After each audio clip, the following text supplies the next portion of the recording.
Hello guys, এই দেখো আজকে আমাদের বাড়িতে কী কী রান্না হচ্ছে দেখাচ্ছি। প্রথমে ভাত, চিচিঙ্গে ভাজা, চিংড়ি মাছ দিয়ে পুঁই শাকের তরকারি, আমের চাটনি, এইদিকে তোমার হচ্ছে পটল আলুর তরকারি, ঢেঁড়সের তরকারি, কুদলি ভাজা, এদিকে হচ্ছে ডিমের কারি, এদিকে হচ্ছে মাংস, লাল লাল ঝাল ঝাল মাংস। এই আমি খাবার বেড়েছি, এখন দিচ্ছি, পরিবেশন করছি।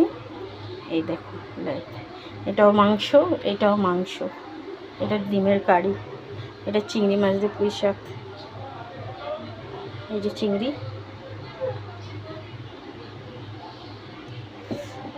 এখন আমি খেতে দিচ্ছি গাইস, যারা যারা খাবেন চলে আসুন।